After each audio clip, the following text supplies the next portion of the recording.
और मुझे बड़ा दुख होता है कि एक इतना श्रेष्ठ आचार जिसके सारे साधु साध्वियां अपने कद पद से प्रभावना कर रहे हैं, सिर्फ पूरे संघ में एक पोंगा साधु जो पूरे समाज में संघ को बदनाम कर रहा है और समाज को तोड़ने का काम कर रहा है। सिर्फ एक साधु पूरी समाज में पंथ के नाम पर या फिर साधुओं के शिथिलाचार के नाम पर तुम कोई आचार तो है नहीं जो मुनियों को ज्ञान दे रहा है। तुम खुद हमारी कैटेगरी का है, कमरे के भीतर कुछ हो और बाहर कुछ हो। एक पोंगा साधु पंथ के नाम पर समाज में विष का बमन कर रहे हैं। आज से 10 साल पहले ये 20 पंथी 13 पंथी पद्मावती क्षेत्र इनको बाहर निकाला। तुम क्यों पगला, तुम होता कौन निकालने वाला बाहर? अपने व्रतों का पालन करो। पहले महाराज साहब ने कहा ना कि मेरे रग रग में शांति सागर का खून दौड़ दिया है, तो हम लोग क्या पागल घूम रहे हैं? और ध्यान रखना, सती स्त्री कभी अपनी प्रशंसा नहीं करती है, बेस्याओं को सफाई देना पड़ती है। और आपसे कह रहा हूं कि सोनगढ़ से ज्यादा खतरनाक हमारे लिए ये सिद्ध होंगे। आचार्य शांति सागर के दुश्मन आज अपनी तूतू, अपने शिथिलाचार, अपने पापाचार को दबाने के लिए दक्षिण भारत, उत्तर भारत की मूल जनता को पंथवाद का लोभ दे रहे हैं। थोड़ा सोचना समझना, जितने शिथिलाचारी लोग होते हैं वे पंथवाद के नाम पर अपने शिथिलाचार को दबा जाते हैं, क्योंकि पार्टी से खड़े हो जाने पर कुछ वोट तो मिल ही जाते हैं। तो ये साधु का बंटवारा करना है तो 13 पंथ 20 पंथ से मत करिए, उनके आचरण से करिए। शिथिलाचारी साधु यदि 20 पंथी है तो 20 पंथियों को भी विरोध करना चाहिए, और शिथिलाचारी साधु 13 पंथ का भी समर्थन कर रहा है तो 13 पंथियों को भी समाज से निकाल देना चाहिए। कोई भी समाज हो, चाहे 13 पंथी हो चाहे 20 पंथी हो, इन पंथ के नाम पर साधुओं को अय्यासी मत करने दो। और अग्नि भभक जाएगी, क्योंकि तुम ज्वलनशील पदार्थ जहां बैठते हो पर कोई भी समाज हो, चाहे 13 पंथी हो चाहे 20 पंथी हो, इन पंथ के नाम पर साधुओं को अय्यासी मत करने दो। ये जितने अय्यासी साधु हैं ये पंथवाद की आड़ में आकर अपने शिथिलाचार पनपा रहे हैं, क्योंकि पंथवाद का जैसे तुम्हारा नाम लेंगे तुम अंधे हो। जैसे मैंने एक बार कहा था ना कि आप यदि अकेले खड़े हो जाओ तो आपकी बीवी का भी वोट नहीं मिले, और पार्टी से खड़े हो जाओ तो पार्टी के वोट तो मिलेंगे। इसी प्रकार ये समाज में जान गए कि समाज पंथवाद पे कट्टर है, तो जितने शिथिलाचारी साधु हैं ये कहते मालूम मैं तुम्हारे पंथ का हूं, मैं तुम्हारे पंथ का समर्थन करता हूं। तो पंथ वाले कहते हैं अब कैसे भी हो लेकिन है तो हमारा पंथवादी। तो मेरा सारे संसार के 13 पंथियों 20 पंथियों से कहना है, पंथवाद के नाम से उनके शिथिलाचार मत पनपने दो। पंथवाद के नाम पर यदि शिथिलाचारी साधु हो, चाहे वो 13 पंथ का समर्थन करे चाहे 20 पंथ का समर्थन करे, शिथिलाचारी साधुओं को किसी पंथ में शरण नहीं मिलना चाहिए, किसी पंथ में शरण मिलना नहीं चाहिए। आज 20 पंथ के नाम पर रह करके और शावक को लिए पंथ का नाम लेकर के अय्यासी कर रहा है, कूलर लगा रहा है, एसी लगा रहा है, टेबल मोबाइल लैपटॉप पता नहीं क्या क्या अय्यासी कर रहे हैं, और तुम पंथवाद के नाम पर उनको सब माफ कर रहे हो। ये सब तुम्हारे लिए पाप का कारण बनेगा। तुम्हारी पंथवाद के तवे पर शिथिलाचारी साधुओं को अपनी रोटियां मत सेकने दो, मत सेकने दो, मत सेकने दो। तू भाई तू अपने लोटे का पानी छान के पीना बाबू। तू क्यों हमको देख के परेशान हो रहा है?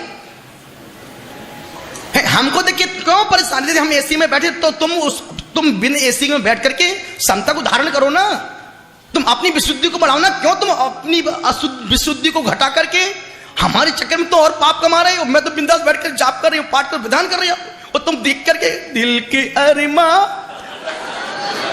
तकलीफ तब होती है जब हम एसी में बैठते, तब इतनी भीड़ जा रही है, और बिना एसी वाले देखो 2-4 लोग सुनने वाले नहीं मिल रहे हैं। अभी महाराज जो 2 महाराज अजमेर में पहुंचे, प्रवेश में 3 लोग भी नहीं थे। के तो महाव्रत होते हैं। मूल रूप से तत्वार सूत्रकार उमा स्वामी महाराज ने अणुव्रतों के अतिचार कहे, महाव्रतों के कोई अतिचार नहीं कहे। उनका महाव्रत है तो फिर अतिचार कैसा, और अतिचार है तो फिर महाव्रत कैसा? क्योंकि महाव्रत का अर्थ है पूर्ण सकल संयम, और विकल संयम है तो विकल्प संयम को महाव्रत कहते ही नहीं। तो ऐसी स्थिति में जितना शास्त्रों में वर्णनचर्या का है, यदि आपका एसी कूलर का प्रयोग कर रहा है तो नियम से उसका अहिंसा व्रत तो हो ही नहीं सकता, क्योंकि एसी भी, एक तो एसी पर घात तो है ही, स्वयं का घात भी होता है।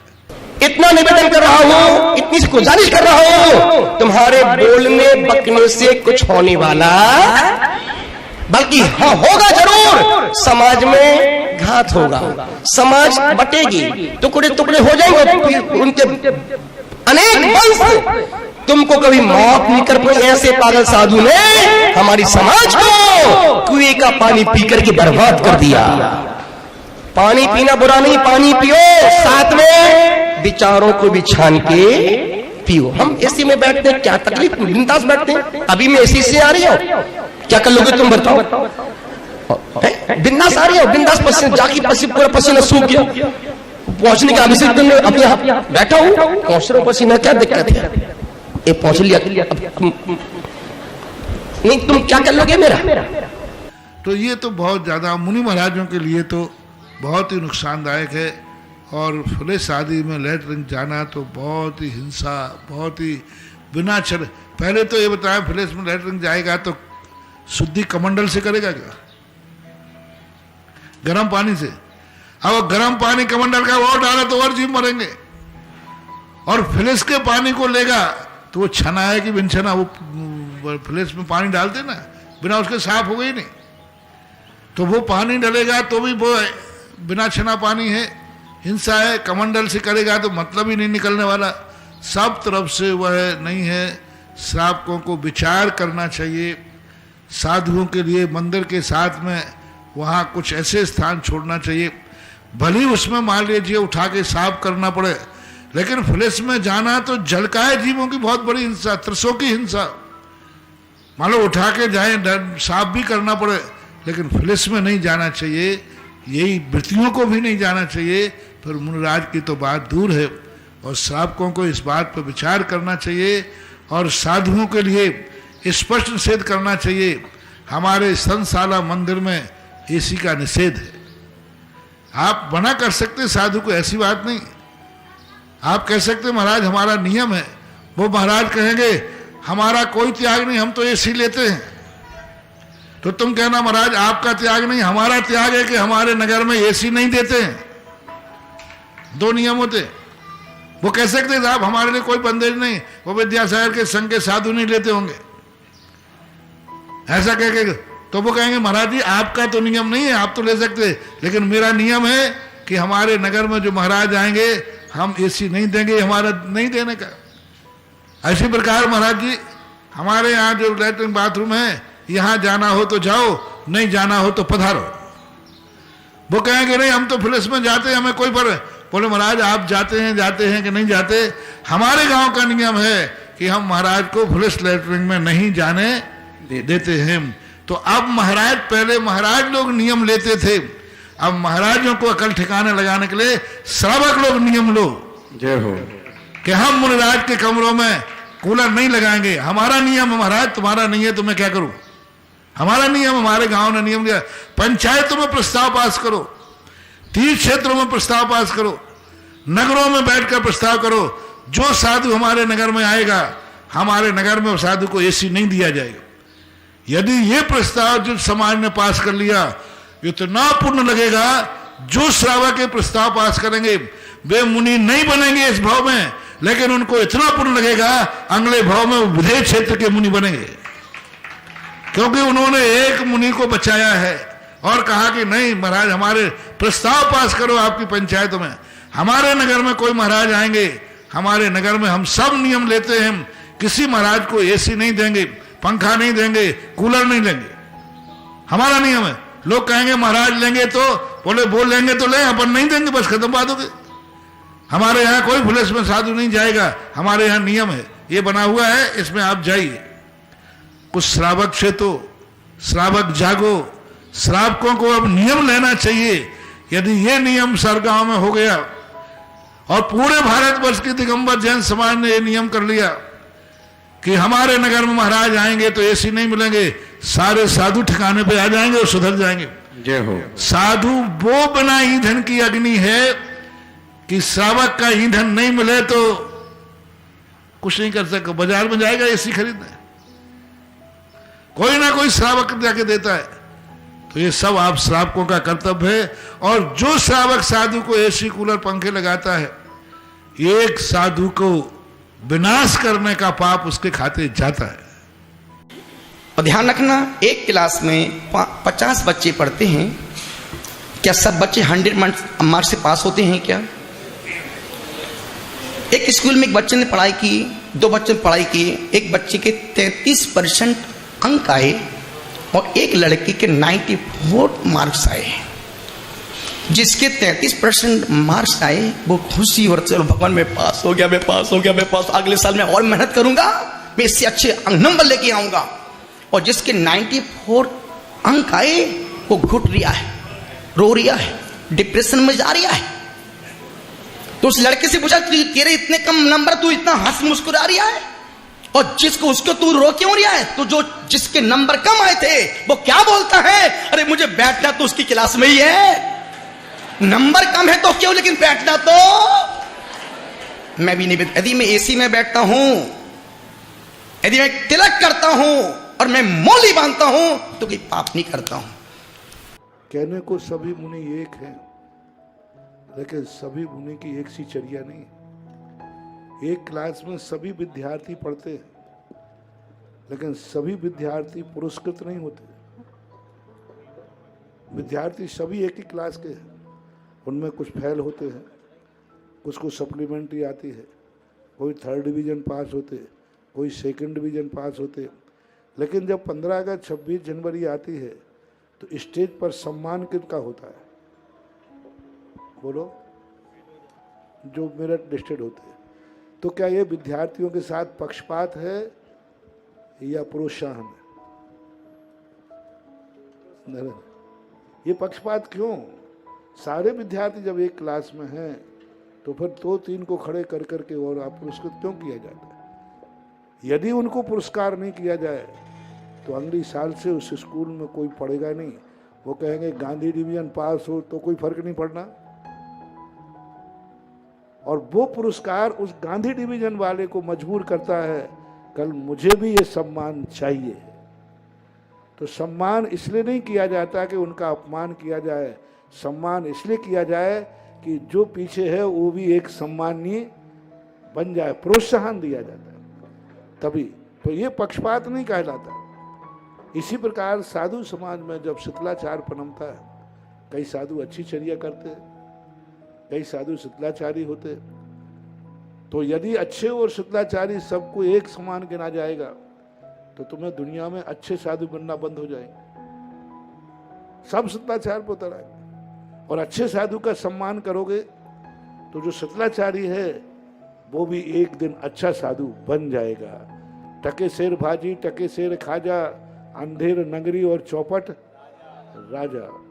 यदि सारे साधुओं को एक समान गिनोगे, चाहे वो शिथिलाचारी हो, चाहे वो चर्या पालन कर रहा हो और एक बहुत अच्छी चर्या पालन कर रहा हो, तो पूज्यवर कुंदकुंद स्वामी ने प्रवचन सार में स्पष्ट लिखा, गुणशोक प्रमोदम। जिसके गुण अधिक हैं उसका सम्मान भी अधिक होना ही चाहिए, और जो गुणहीन है उसके सम्मान में कमी होना चाहिए। ये पक्षपात नहीं है, ये अनादिकाल की अच्छे लोगों की सभ्यता मानी जाती है। इसी प्रकार तीर्थ क्षेत्रों पर जब बात आती है, मंदिरों में कुछ ऐसे शिथिलाचार आने लग जाते हैं जो समय में अनादिकाल से नहीं चले आए, कुंद की मूल परंपरा में नहीं है, बाद में आके जुड़ गए। भक्त तो दोनों हैं, लेकिन एक भक्त पूजन की विधि को बिगाड़ रहा है, एक भक्त शुद्ध कपड़ों में अभिषेक कर रहा है और एक भक्त अशुद्ध कपड़ों में कर रहा है। दोनों भक्त हैं, दोनों अभिषेक कर रहे हैं, तो नरेंद्र बाबू एक को रोकना चाहिए या नहीं? भक्त तो है, श्रद्धा भी, भक्ति भी है, लेकिन वो विधि पूर्वक नहीं कर रहा है, तो क्या उसको रोकना वो गलत है कि सही है? रोकना पड़ेगा, नहीं तो फिर अपना क्या हो जाएगा, सब चीज़ें गड़बड़ हो जाएंगी। तो इस प्रकार की मूल आगम की जो परंपरा मानने वाले जो मंदिर हैं, उस परंपरा के तहत यदि योग करता है तो फिर कोई पक्षपात नहीं होना चाहिए। लेकिन मूल परंपरा से विपरीत चलते हैं तो भेद करना पड़ेगा।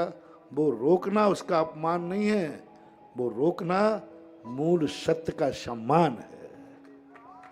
सत्य परंपरा को रोकना है। अच्छे साधु का विशेष सम्मान होता है, तो ये बुरे साधु का अपमान नहीं है, बल्कि एक सत्य का सम्मान है, क्योंकि उन्होंने चर्या ऐसा पालन की। इसलिए ये भेदभाव गुणों के अनुसार यदि होता है, मंदिरों की शुद्ध आमना के साथ यदि ऐसा भेदभाव होता है, तो ये भेदभाव नहीं है, ये सत्य की रक्षा है, धर्म की रक्षा है। और ये भेदभाव सदा बने रहना चाहिए। जिस कॉलेज में अच्छे और खोटे विद्यार्थियों का कोई भेदभाव नहीं होता, वे कॉलेज दुनिया में ऊंचा स्थान नहीं पा पाते। जिन कॉलेजों में अच्छे छात्रों को ऊंचा उठाया जाता है, वे कॉलेज एक दिन ऐसा सम्मान पाते हैं कि लोग वहां एडमिशन लेने के लिए डोनेशन देते हैं। इसलिए इस संबंध में बहुत विवेक से काम लेना चाहिए। कई लोग इस बात में रहते हैं, हमें तो सब महाराज बराबर हैं। काहे के बराबर हैं? टके शेरबाजी, अंधेरे नगरी और चौपट राजा, कैसे सब बराबर है? चर्या बराबर हो तो बराबर है, साधना बराबर हो तो बराबर है, गुण बराबर हो तो बराबर है। और चर्या और साधना में अंतर है तो नमस्कार में भी अंतर आना ही चाहिए। यदि चर्या में अंतर है तो भक्ति में अंतर आना ही चाहिए। स्पष्ट रूप से कुंद स्वामी ने कहा, यदि चर्या में भिन्नता है और नमस्कार में समानता है तो नमस्कार करने वाले व्यक्ति का पुण्य क्षय को प्राप्त हो जाता है, वो हीन भाव को प्राप्त हो जाता है। हीन शब्द क्या? यदि वो दो समान गुण वाले ने, एक के गुण अधिक हैं, एक के गुण हीन है, और नमोस्तु करने वाला समान रूप से नमोस्तु कर रहा है, तो वह हमेशा हीन भाव को प्राप्त हो जाएगा, यानी उसका पुण्य क्षय को प्राप्त हो जाता है।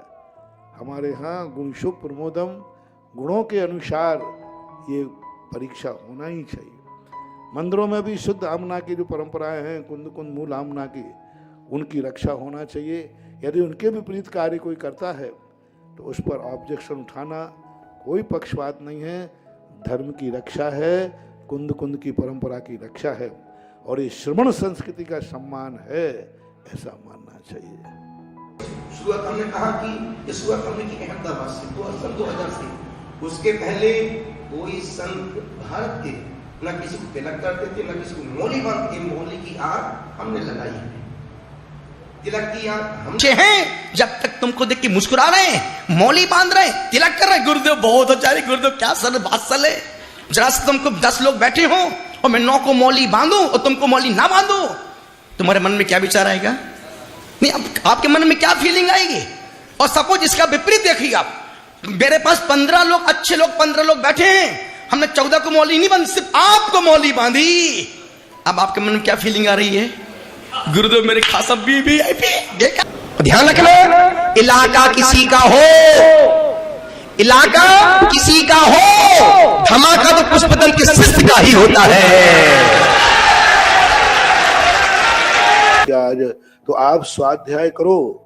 आप श्रावक यदि स्वाध्यायशील हो जाएंगे तो फिर कोई साधु, कोई ये ठग नहीं पाएंगे।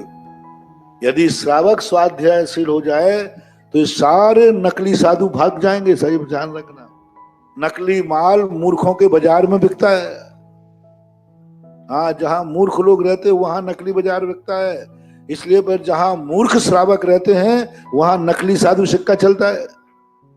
नकली सिक्का, नकली साधु, नकली ब्रह्मचारी, नकली हारिका, नकली माल कहाँ चलता है? जहां पर श्रावक लोग स्वाध्यायशील नहीं हैं। और स्वाध्यायशील आप लोग हो जाओगे, आप लोग खुद स्वाध्याय करोगे तो आपको खुद परख हो जाएगी कि हमारा गुरु कैसा हो, हमारा भगवान कैसा हो। जहां मूर्ख अज्ञानी होते वो देव को नहीं पहचानते, देव का स्वरूप क्या है। तो स्वाध्याय करोगे तो देव का स्वरूप पता चलेगा, गुरु का स्वरूप पता चलेगा। जो चाहे मंत्र ले लो, जो चाहे यंत्र ले लो, जो चाहे गंडा ताबीज दे जाए, जो चाहे कुछ भी ले जाए, यदि स्वाध्याय करोगे तो पता चलेगा कि मंत्र क्या है और हमारे लिए क्या करना है। इसलिए आज के युग में श्रावकों को स्वाध्यायशील होना जरूरी है, साधुओं को नहीं। साधुओं की बात अलग है, तुम्हारे बीच में तुम्हें स्वाध्याय। दुकानदार को ज्ञान होना चाहिए कि माल कैसा है, कि ग्राहक को होना चाहिए कि माल कैसा है? ग्राहक को। दुकानदार तो नकली टिकाना चाहेगा, वो तो नकली माल असली के भाव में बेचना चाहेगा। ये तो श्रावक की कुशलता है कि वो माल की परख करे तो श्रावक बच जाएगा। इसी प्रकार से धर्म क्रियाओं में श्रावक को स्वाध्यायशील होना बहुत जरूरी है। सत्य है। और जो मुनिराज पंखा नहीं चलावाते हैं, कूलर नहीं यूज करते हैं, इसी मैं उनको प्रणाम करता हूँ। उत्कृष्ट मार्ग यही है। देखना मैं कितना उल्टा हूँ, दुश्मनों से प्रमाण पत्र ले रहा हूँ।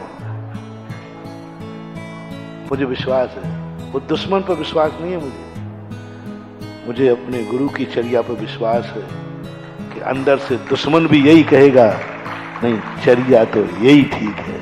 उन्होंने कह दिया, मैंने कहा चर्या बोलो कैसी है, बोले चर्या तो यही ठीक है, यही ठीक है।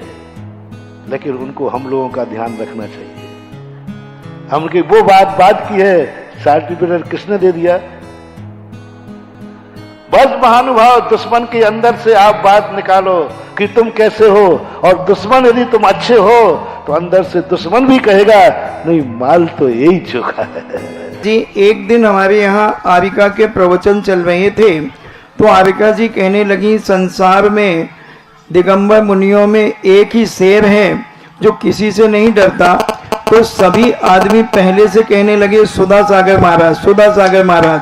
तो आपको शेर की उपाधि क्यों दी जाती है? तो आप लोग समझो ना, तो मैंने ऐसी उपाधि ली है, आप लोग पता नहीं कितनी उपाधियां दे देते हैं। इतनी उपाधियां तुमने दी हैं वो आप जानो, मैंने तो कोई उपाधि ली नहीं है। इसलिए आपकी उपाधि का अर्थ आप ही सोचो।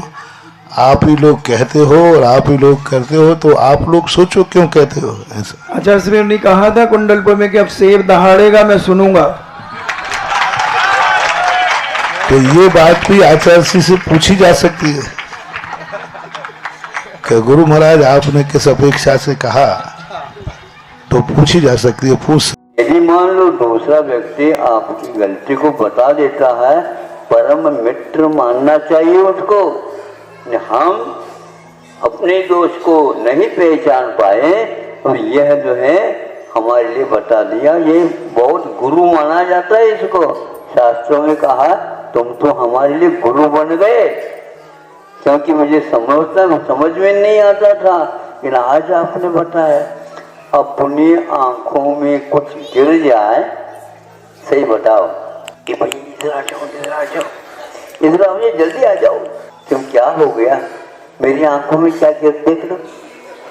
तुम्हारी आंख अब मैं देखो, उस आंख को कह देना क्या गिरा है, देख ले, निकाल ले।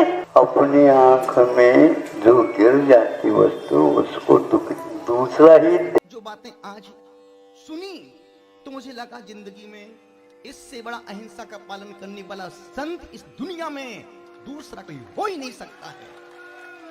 जब गुरुदेव की उन बातों को सुना तो मुझे लगा कि मैं प्रसन्न सागर, अभी हम 30 साल शुभ का जीवन जी रहे थे।